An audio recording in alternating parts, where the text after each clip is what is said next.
Om Namo Bhagavate Vasudevaya.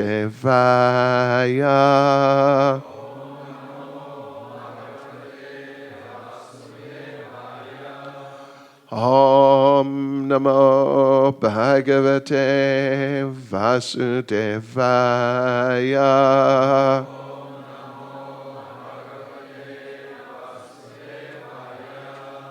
Om Namo Bhagavate Vasudevaya.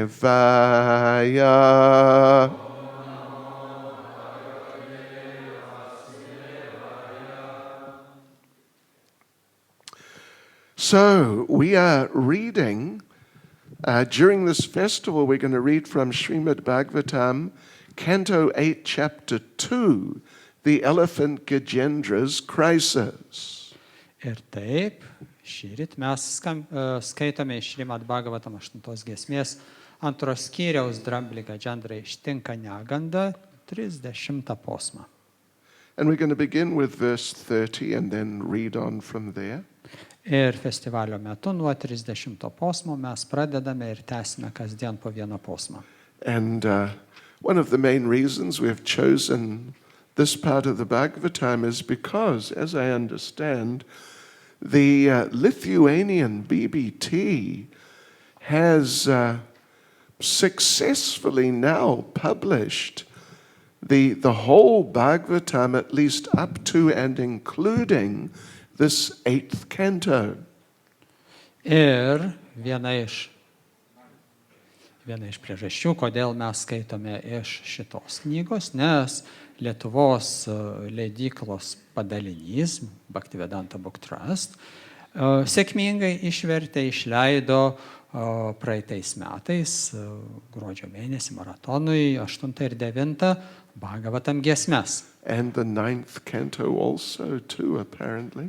Taip, 9 giesmė irgi kartu buvo išleista su 8. So congratulations to them. It's very wonderful and extremely important service to Srila Prabhupada. Ir sveikiname labai šitos atsidavusius, taip ištikimai pasišventusius šitam darbui, nes tai iš tikrųjų labai svarbu Šrilos Prabhupados Tarptautinės Krishna sąmonės organizacijos platinimo tikslams. Normally we would show the verse on these screens up suspended from the ceiling, but unfortunately they're not working today, so I'll just read this verse. Paprastai mes posmą rodome ant ekranų viršuje, bet šiandien dar įsibėgėjimo diena, tai paprasčiausiai perskaitysime posmą.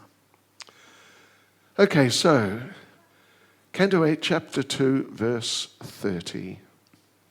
8.2.30. Tato Gajendrasya Manobalojasam Kalena Dergena Mahan Abud Vyaya Vrikrisyamanasya Jale Vasidato Vipardiyo Bhut Sakalam Jalokasa. Translation. Thereafter, because of being pulled into the water and fighting for many long years, the elephant became diminished in his mental, physical, and sensual strength. The crocodile, on the contrary, being an animal of the water, increased in enthusiasm, physical strength, and sensual power. Vertimas. Dramblys įtrauktas į vandenį ir priverstas ilgus metus ėmė kovoti, pamažu silpo, jo kūno proto ir juslių galios mažėjo, o krokodilo vandens gyvūno kovingumas ir jėgos priešingai tolydžio augo. Purport by Srila Prabhupada. Šitas Prabhupados komentaras. In the fighting between the elephant and the crocodile, the difference was that although the elephant was extremely powerful, he was in a foreign place in the water. During 1,000 years of fighting, he could not get any food. And under the circumstances, his bodily strength diminished, And because his bodily strength diminished, his mind also became weak and his senses less powerful. The crocodile, however, being an animal of the water, had no difficulties.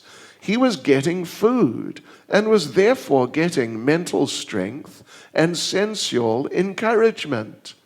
Thus, while the elephant became reduced in strength, the crocodile became more and more powerful.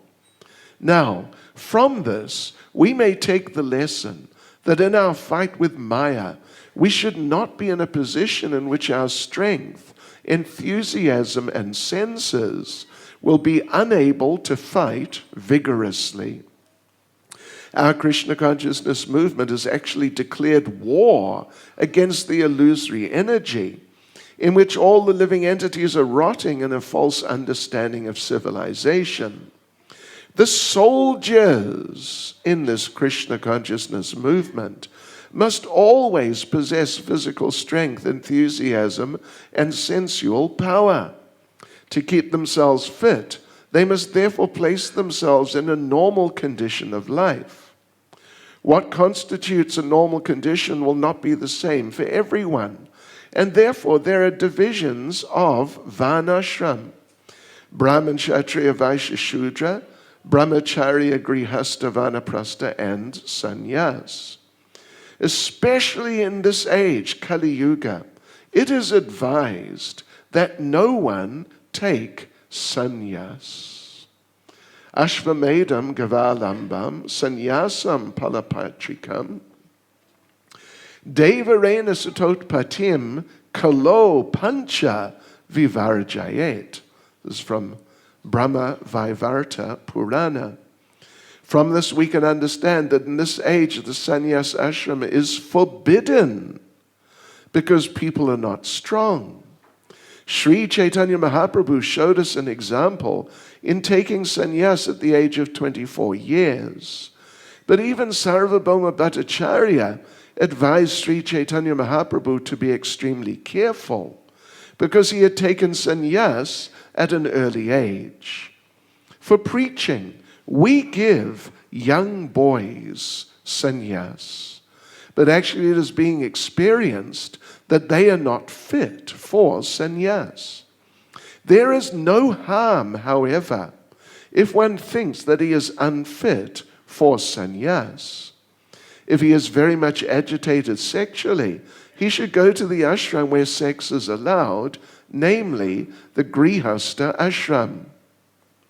That one has been found to be very weak in one place does not mean that he should stop fighting the crocodile of Maya. One should take shelter of the lotus feet of Krishna, as we shall see Gajendra do. And at the same time, one can be a Grihastha if he is satisfied with sexual indulgence.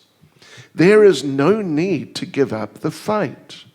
Sri Chaitanya Mahaprabhu therefore recommended Stane stita shruti gatam tanuvan manobi. One may stay in whichever ashram is suitable for him. It is not essential that one take sannyas. If one is sexually agitated, he can enter the Grihastha ashram. But one must continue fighting. For one who is not in a transcendental position, to take sannyas artificially is not a very great credit. If sannyas is not suitable, one may enter the Grihastha ashram and fight Maya with great strength. But one should not give up the fighting and go away. Šilos Prabhupados komentaras. Dvikovos metu dramblio ir krokodilo padėtys skyrėsi. Nors dramblys ir buvo tikras galiūnas, jis atsidūrė svetimoje aplinkoje vandenyje. Ištisą 1000 kovos metų jis negavo jokio maisto, todėl jo kūno jėgos išseko, sumažėjus fizinėms galioms atbuko ir protas bei jutimai. Užtat krokodilas, vandens gyventojas, nepatyrė jokių sunkumų. Jam netrūko maisto, todėl jo protas ir juslės išliko budrus ir aktyvus. Taigi, dramblys nuolat silpo, o krokodilas priešingai darėsi vis galingesnis. Galime iš to pasimokyti. Kaudamiesi su Maja privalome vengti tokios padėties, kurioje nepajėgsime išsaugoti kovai būtino entuziazmo ir energijos. Iš tiesų, mūsų Krišnos sąmonės judėjimas paskelbė karą iliuzijai, kurios paveiktos gyvosios esybės degraduoja, iškreiptai suvokdamos civilizacijos prasme. Krišnos sąmonės judėjimo kariams būtini stiprus kūnai ir juslės, o taip pat neblėstantis entuziazmas. Todėl kiekvienas turi gyventi jam natūraliose sąlygose ir šios sąlygos visiems skirtingos. Kas natūralu vienam, gali netikti kitiems, todėl egzistuoja varnašramo skyriai, tokie kaip brahmanų, kšatrijų, vaišių, šūdrų, brahmačiarių, grihastų, vanaprastų ir sanyasių. Kalbant apie mūsų epochą, Kali Juga sanyasa niekam nerekomenduojama. Ašvamedham gavalabdham sanyasam palapaitrikam devareina sutotpatim kalaupančia vivardžiajet, mums byloja Brahma Vaivarta Purana. Todėl šiame posme sakoma, kad dabartinėme amžiuje sanyasos ašramas uždraustas, nes žmonėms nepakanka stiprybės. Šri Caitanya Mahaprabhu parodė mums pavyzdį, davė sanyasus įžadus būdamas vos 24. Vis dėlto, net Sarvabhauma Bhattacharya patarė Šri Caitanya Mahaprabhu būti itin apdairiam, nes šis tapo sanyasių jaunystėje. Vardan pamokslavimo plėtros suteikiame jauniems vaikinams sanyasių statusą, tačiau patirtis rodo, kad jie dar nesubrendo sanyasai. Anaiptol, nėra gėdinga laikyti save nepasirengusi visiškam atsižadėjimui. Jeigu žmogų trikdo lytiniai troškimai, jam skirtas ašramas, kur lytiniai santykiai leistini, kitaip sakant, grihasta ašramas. Tai, kad kažkas nusilpo užimdamas tam tikrą padėtį, dar nereiškia, jog dera nutraukti kovą su Majos krokodilu. Tai reikia atrasti prieglobstį prie lotosinių Krišnos pėdų, ką ir padarys Gadžendra. Tuo pat metu, jei traukia lytinis gyvenimas, galima būti grihasta, nėra jokio reikalo atsisakyti kovos. Todėl Šri Caitanya Mahaprabhu patarė, stani stita, šrutigatam tanuvan manobhi. Kiekvienas gali likti tame ašrame, kuris jam labiausiai tinka. Ir sanyasos įžadai nėra esminiai. Jeigu lytiniai troškimai neduoda ramybės, rekomenduojamas grihastos ašramas, tačiau būtina tęsti kovą. Nedidelė garbė tapti sanyasiu dirbtinai. Tai yra nepasiekus transcendentinio lygmens. Kam sanyasa netenka, tas turėtų gyventi grihastos ašrame ir iš visų jėgų kovoti su Maja. Svarbiausia, neatsisakyti kovos ir nepasitraukti.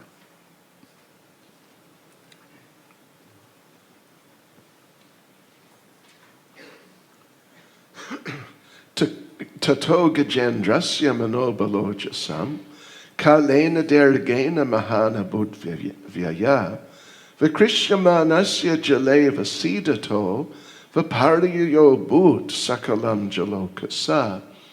Thereafter, because of being pulled into the water and fighting for many long years, the elephant became diminished in his mental, physical, and sensual strength. The crocodile, on the contrary, being an animal of the water, increased in enthusiasm, physical strength, and sensual power. Vertimas dar kartą. Dramblys įtrauktas į vandenį ir priverstas ilgus metus jame kovoti, pamažu silpo ir jo kūno, proto ir juslių galios mažėjo, o krokodilo vandens gyvūno kovingumas ir jėgos priešingai tolydžio augo. Where's the Russian translation actually? At the back side. And it's broadcasted on FM. I see. Okay. Nama Om Vishnu Padaya Krishna Prestaya Bhutale Shrimati Bhaktivedanta Swaminiti Namane Namaste Saraswati Deve Gauravadi Pracharne Nirvishesha Shunyavadi Paschachade Jatarne Jai Sri Krishna Chaitanya Prabhu Nityananda Shri Advaita Gadadha Shivasati Gaura Bhakta Vrinda. Hare Krishna, Krishna Krishna, Hare Hare. Hare Rama, Rama Rama, Hare Hare. Vanchkalpatrubhyascha kripa sindubhya evacha patitanam pavanebhyo vaishnavebhyo namo namaha. Yes, so this is very interesting part of Srimad Bhagavatam. Tai labai įdomi Srimad Bhagavatam dalis. And when I read through this last night, I was thinking, is this really suitable for us here? Ir vakar vakare, kai aš pats savo skaičiau, aš galvojau, ar tai tikrai mums tinka šitą dalis skaityti But festivalio then metu. I thought about it and I thought, yeah, it's very good, it's very nice. Ir tada pats savo pagalvojau, kad tikrai šiaip labai gerai, labai tinka. Srila Prabhupada, in the purport, is applying this whole story of Gajendra and the situation of Gajendra in a very specific context. Ir Šrila Prabhupada komentarė visą šitą Gajendros istoriją atskleidžia labai atitinkamom aplinkybėm ir sąlygom būdu. As we all heard, of course, very clearly, that it's not advised for men to take sannyas in this age of Kali. Ir kaip mes įdėmiai klausydami supratome, kad Kali jugoje šiame amžiuje vyrams sannyasą priimti nerekomenduojama. Even Srila Prabhupada says, he uses the word, he says, it is forbidden to take the sannyas ashram. Ir jis netgi naudoja labai stiprų žodį, sakydamas, kad šiame amžiuje sannyasa uždrausta. So the thing is, it's a very important point, is that in Krishna consciousness and in Srila Prabhupada's presentation of Krishna consciousness, there is a certain amount, quite a bit of subtlety in different situations, and it may not be absolutely, so to speak, either black or white.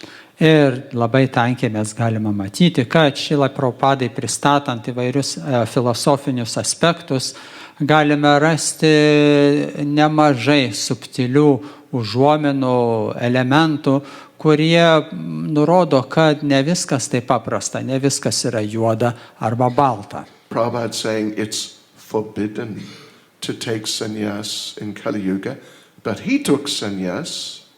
Ir nors Šrila Prabhupada aiškiai išsireiškia, kad Kali jugoje priimti sannyasą yra uždrausta, bet jis pats priėmė sannyasą. He gave sannyas.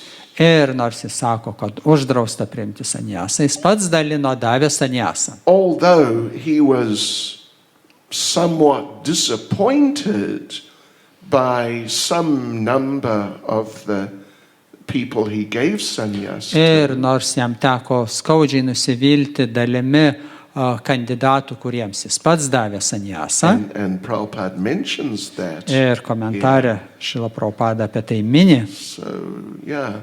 So there's some subtlety involved, and we should try to consider at least the different elements in that subtlety. Ir be abejo šitokiose situacijose, šitoj situacijoje yra atitinkami subtilumai, plonybės ir tai irgi negalime į tai nekreipti dėmesio. And I remember a very interesting experience I had many years ago when Srila Prabhupada was present on the planet. Aš pats atsimenu iš savo gyvenimo patirties dar, kai Šrila Prabhupada buvo šioje planetoje, turėjau labai įdomią patirtį. We were on traveling Sankirtan distributing books around England. Mes keliavome su knygų platintojų Sankirtanos grupe po Angliją. Every morning while we took prasadam, we would play a recording of Srila Prabhupada giving a class. Ir kiekvieną rytą, kai mes pusryčiaudavome, mes paleisdavome įrašą, Šilos Prabhupados paskaitos įrašą. And one morning, in the class we were playing, Srila Prabhupada said, Srila Prabhupada was talking about the manifestation of the universe. Ir vieną rytą, klausantis mums paskaitos, Šila Prabhupada tą dieną pasakojo apie visatos apreiškimą, and the universal form of the Lord. Apie viešpaties visatos formą kūno. How everything unfolds from Mahavishnu through Garbhodakshai Vishnu. Kaip viskas apsireiškia iš Mahavishnu per Garbhodakshai Vishnu. And it was quite complex. Ir visa tai mums pradžioje atrodė gana sudėtinga ir nepažįstama. And Prabhupada was explaining how Krishna is doing all these things which are just beyond our comprehension, really. Ir Šila Prabhupada aiškino, kaip visa tai Krishna atlieka visatos kūrimą, kas yra virš mūsų sugebėjimo suprasti. And at one point in this whole, as he's presenting all these things, Srila Prabhupada said strongly, so don't try to understand Krishna. Ir kažkurio tai momentu per paskaitą Šila Prabhupada sako, nesistengkit net suprasti Krišnos patys. And we got the message because he presented it strongly. Ir kadangi Šila Prabhupada stipriai aiškiai išsireiškė, mes supratome, apie ką jis kalba. The very next morning, we're listening to a different class. O jau sekantį rytą mes klausomės sekančios paskaitos, kito įrašo. Prabhupada is now talking about how Krishna is merciful to his devotees in different ways. Ir ten Šila Prabhupada pasako, kaip viešpats Krišna yra maloningas savo atsidavusiems. How he helps his devotees, he gives them understanding, and he helps in so many ways. Ir kaip jis padeda savo atsidavusiems, apreikšdamas save įvairiausiam formom, įvairiausiais būdais. And Prabhupada says, so Krishna is very wonderful. Ir Šila Prabhupada sako, Krišna tai jis juk toks nuostabus. And then Prabhupada said also very strongly, just try to understand Krishna. Ir tada Šila Prabhupada labai aiškiai sako, jūs turite pasistengti suprasti Krišną.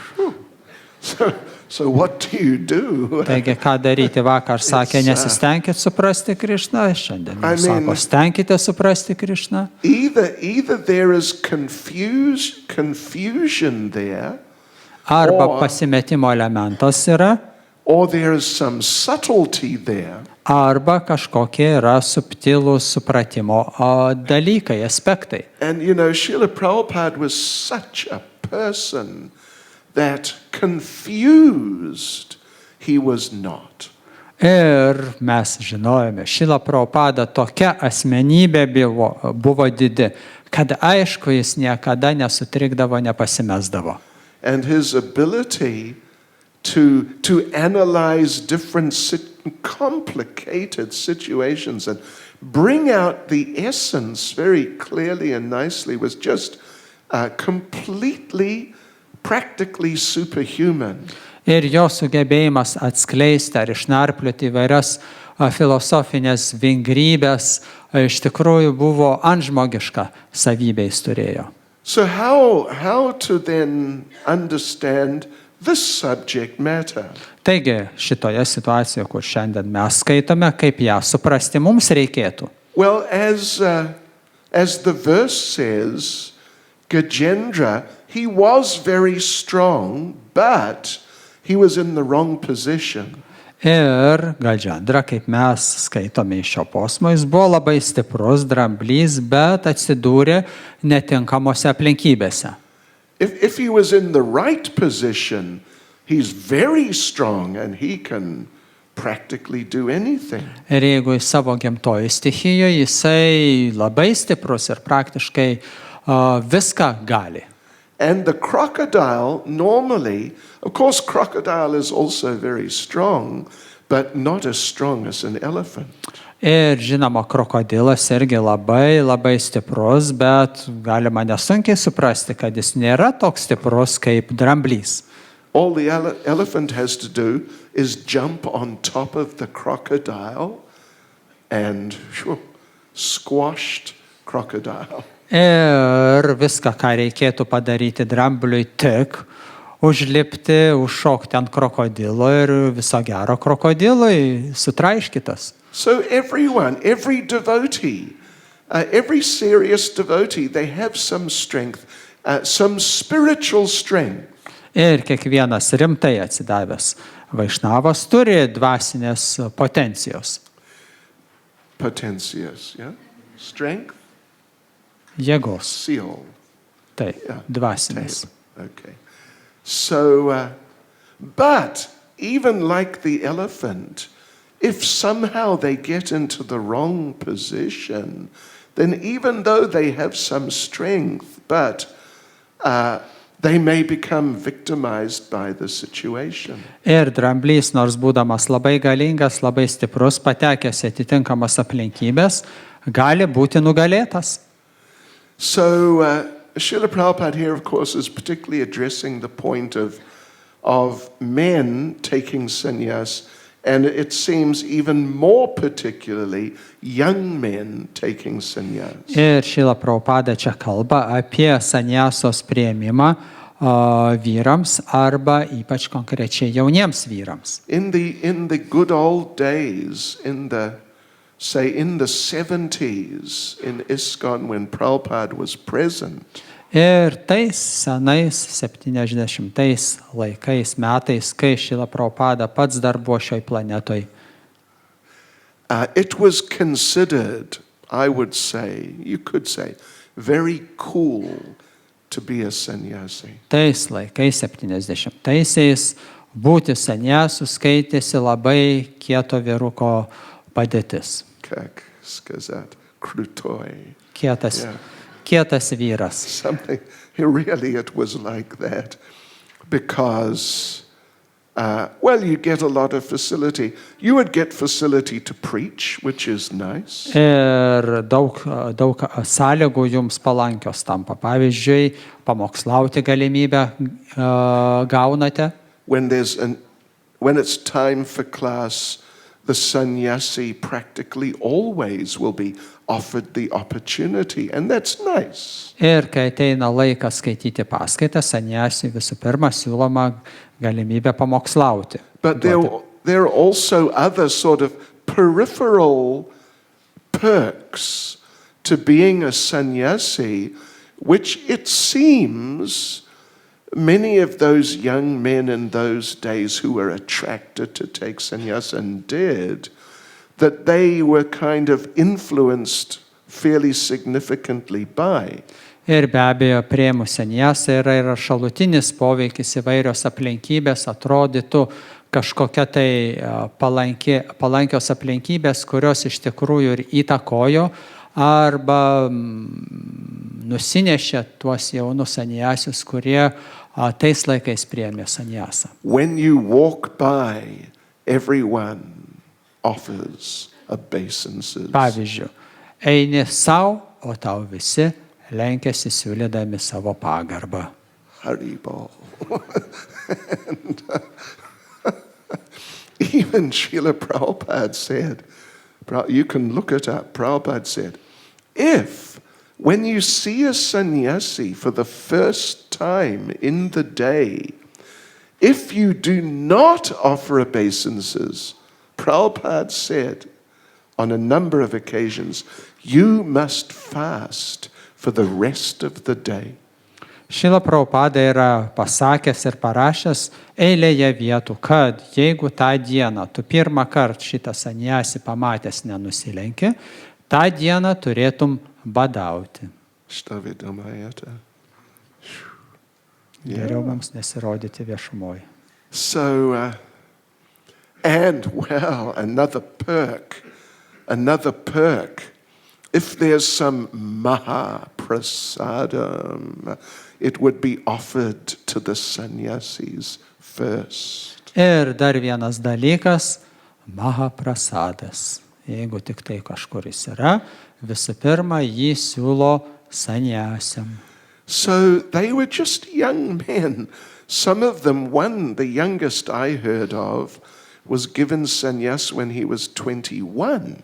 Ir tai jauni vaikinai tuo laiku, jauniausias, kurį aš esu girdėjęs ar matęs, tais laikais sannyasą gavo 21 metų amžiaus. I think none of them were more than 30, and most of them like 23, 24, 25. Ir niekas iš jų didžiąją dalimi neturėjo net 30 metų, o kažkur 23, 4, 5 metų amžiaus buvo tuo metu. And when you're that age, as many of you would know by now because you're older, when you're at that age, you're still very immature. Ir daugelis iš jūsų žinote, kadangi jau esate vyresni, kad tokiame amžiuje 25-4 metų amžiaus jaunimas yra tikrai nesubrendęs. And you don't understand yourself much. Savęs dar tu gerai nepažįsti. You don't understand human nature. You don't understand people so much. Ir žmogiškos prigimties, žmonių, aplinkos tu dar gerai nesupranti.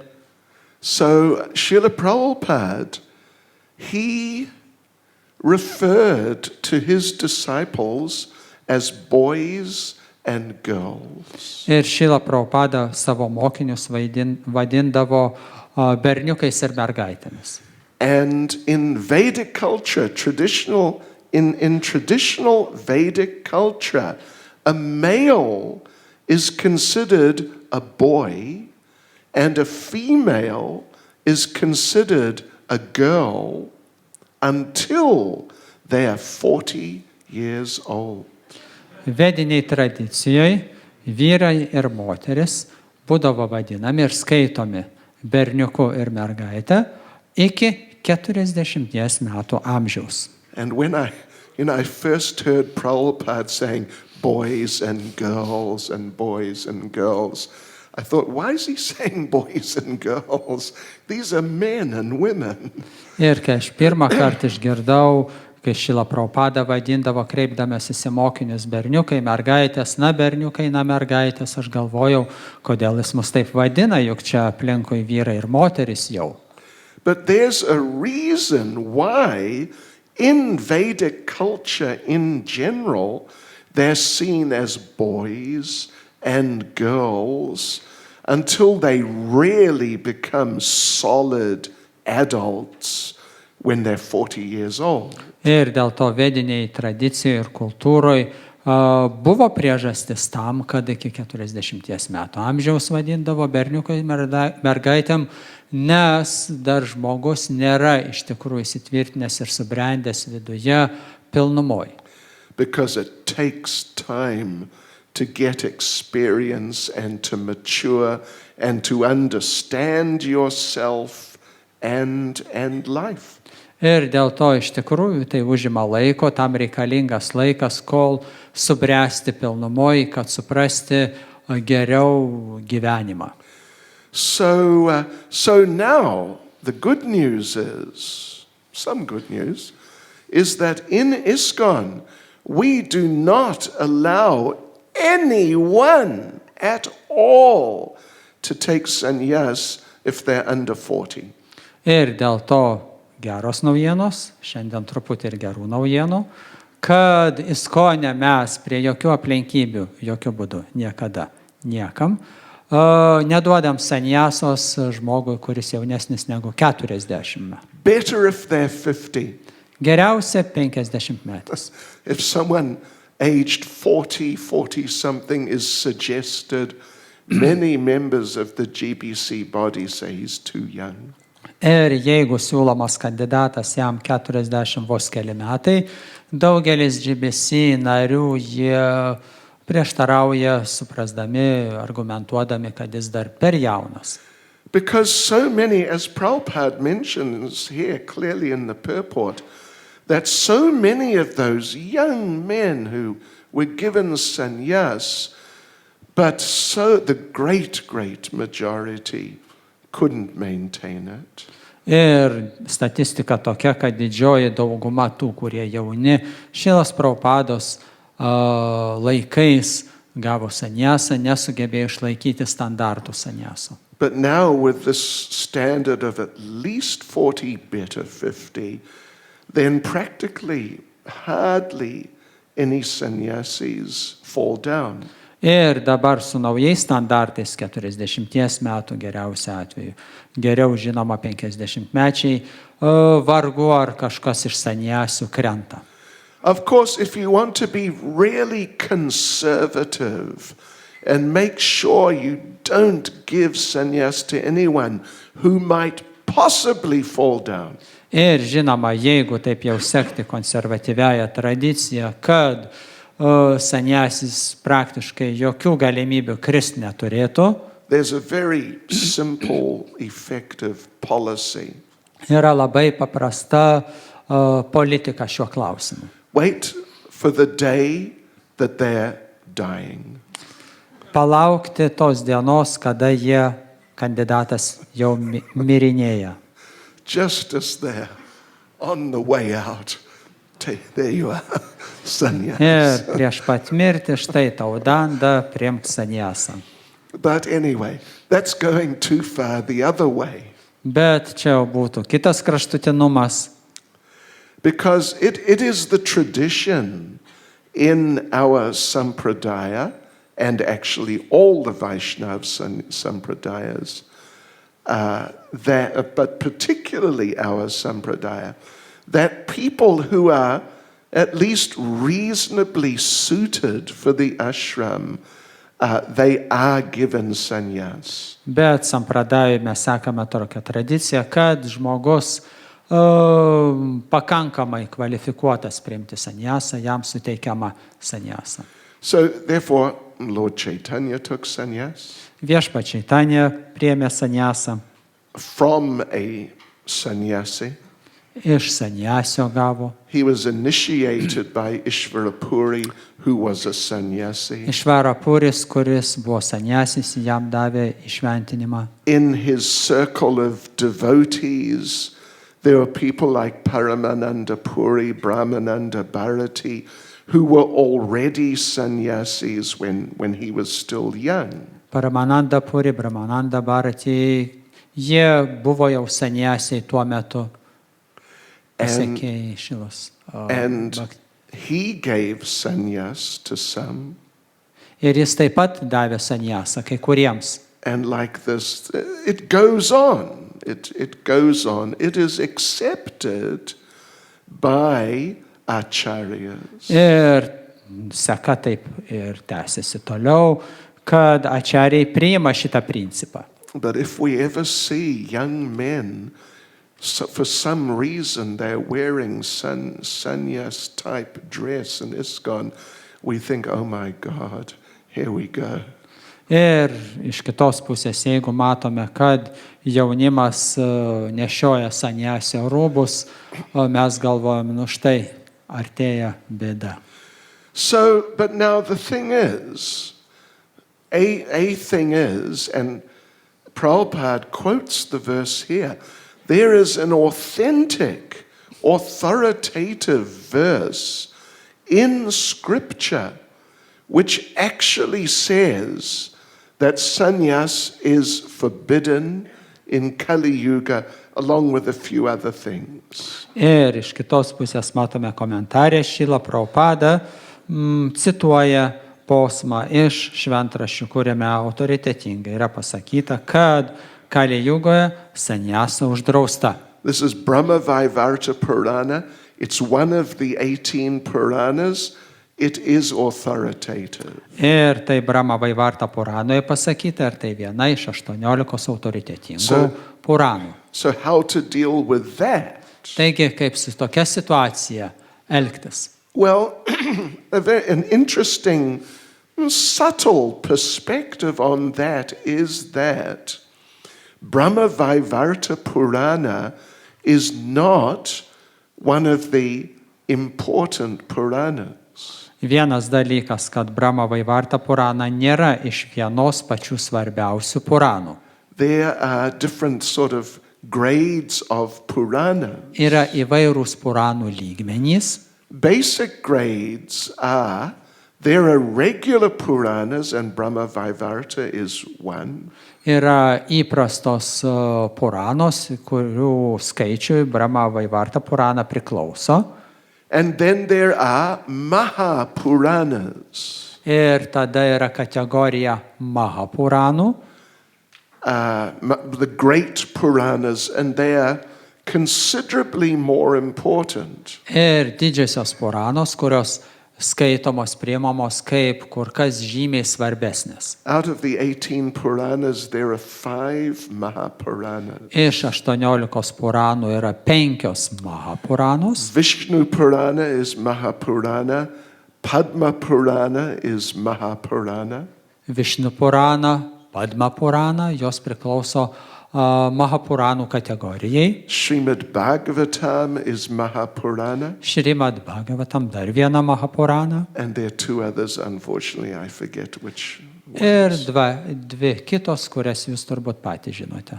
And of all the Puranas and of all the Mahapuranas, Srimad Bhagavatam is by far, actually, clearly the most important. Ir iš visų 18 Puranų, 5 Mahapuranų, be abejo, Šrimad Bhagavatam yra pati svarbiausia. And in Srimad Bhagavatam, and actually all the other Puranas, there is no such statement. Ir Šrimad Bhagavatam ar kitose Mahapuranuose tokio teiginio apie sanjasos uždraudimą nėra.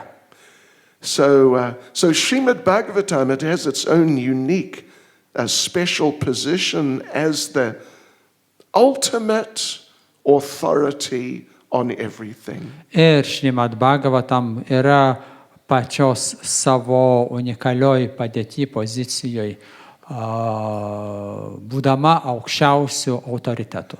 And it is spoken by a sannyasi in Kali Yuga. Ir Šrimad Bhagavatam yra papasakota sannyasio Kali Yugoje.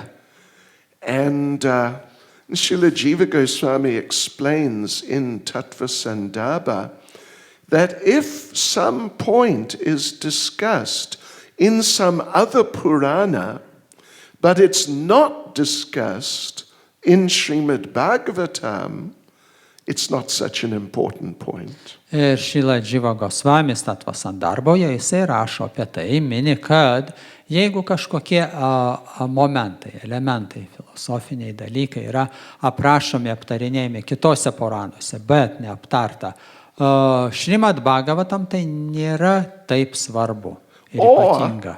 If a subject is discussed in a certain way in one of the Puranas, but it's discussed in a somewhat different way in Srimad Bhagavatam, we take the version of Srimad Bhagavatam. Ir jeigu kažkoks dalykas yra aprašomas, aptarinėjamas kitose Puranuose, bet tas pats dalykas yra pristatomas kitoje šviesoje, kitaip truputį Šrimad Bhagavatam, mes priimame Šrimad Bhagavatam poziciją.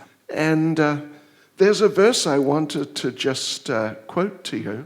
Ir yra vienas posmas, kurį ir norėjau jums pracituoti. It's another very important point in the context of great acharyas accepting some particular point, which otherwise might arguably not be totally clear in certain scriptures. Ir kai kurie dalykai, kuriuos aptarė ačarijos, kurie galbūt skaitant kitus šventraščius nebūtų taip aiškiai suprantami.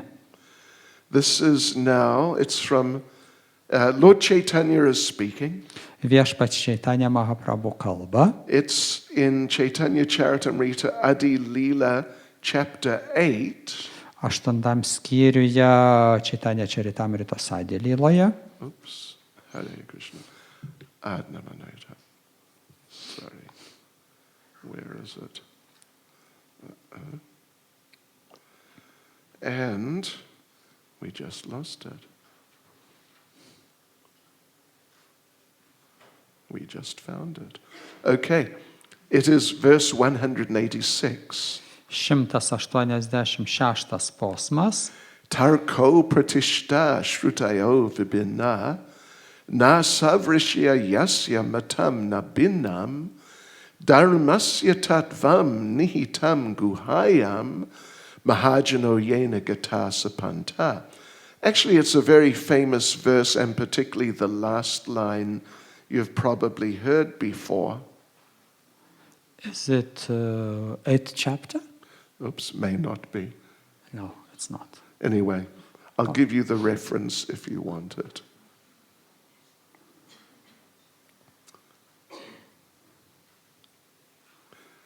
Piravot, Pajalsta. Oh, you don't have it then.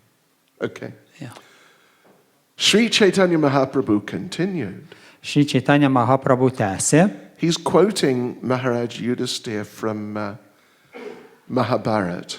Jis cituoja Maharažą Yudhišthirą iš Mahabharatos. Dry arguments are inconclusive. Sausi argumentai jie niekada nepriveda prie išvadų. A great personality whose opinion does not differ from others is not considered a great sage. Ir didis autoritetas, kurio nuomonė nesiskiria nuo kitų, dar visai nebūtinai skaitosi didžiuoju autoritetu, išminčiumi. Simply by studying the Vedas, which are variegated, Ir paprasčiausiai vien tik studijuojant Vedas, kurios yra labai įvairios, one cannot come to the right path by which religious principles are understood. ir neįmanoma prieiti pasirinkti tinkamo kelio, kuriame religijos principai būtų tinkamai suprasti. The solid truth of religious principles is hidden in the heart of an unadulterated, self-realized devotee. Tikrieji religijos principai yra paslėpti tyro be priemaišų pasiekėjo atsidavusio širdį. Consequently, as the Shastras confirm, one should accept whatever progressive path the Mahajans advocate. Ir dėl to reikėtų priimti tą kelią, kurį Mahadžanos didžiai išminčiai ir mums rekomenduoja. This is Chaitanya Charitamrita Madhya Lila chapter 17. Čia yra Madhya Lila, 17 skyrius. Verse 186. Ir 186 posmas. So like this, the example's been shown by many acharyas, including Srila Bhaktisiddhanta and Srila Prabhupada.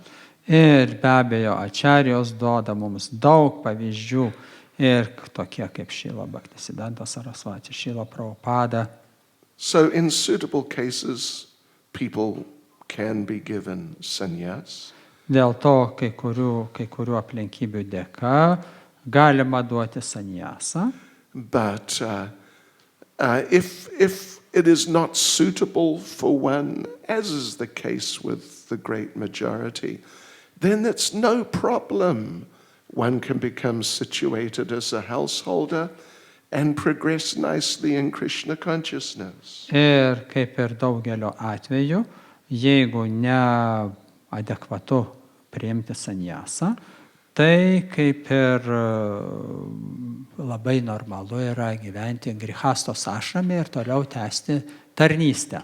Back in those same good old days when it was cool to be a sannyasi, it was very uncool to be a householder. Ir tais laikais, kai buvo labai kieta būti sannyasu, būti grihastas skaitėsi labai nepopuliaru. It was basically a person was considered to just be in Maya, and you just don't need to worry about him any longer. Ir Grihastas skaitėsi, kad yra Majoje ir į jį jokio dėmesio nereikia kreipti. Anyway, fortunately, Tais laikais. by the grace of the Lord and the mercy of Srila Prabhupada, I think we've grown up to some degree since then. Ir ačiū Dievui Šilos Prabhupados malonės dėka, viešpaties malonės dėka, mes išaugome iš tų kelnaičių ir dabar atrodo jau reikalai adekvatesni. So as Prabhupada's saying here in the purport, one, in regard to ashram, one with the help of the spiritual master, with the help of the devotees, one should come to understand in a natural way what is the most suitable position for me in life in Krishna consciousness. Taigi, tokiam atsidavusiui yra galimybės ir reikėtų suprasti savo padėtį, kasgi man Krišnos sąmonė yra patogiausia arba atitinka mano prigimtį. And Tokia then padėtis. continue on enthusiastically progressing in devotional service. Ir toliau tęsti su entuziazmu, tarnaujant užsiėmus atsidėjimo tarnystę. Hare Krishna. Srila Prabhupada ki. Vasya. Šiam kartui tiek. Hare Krishna. Bhakti Caitanya Swami Maharaj ki.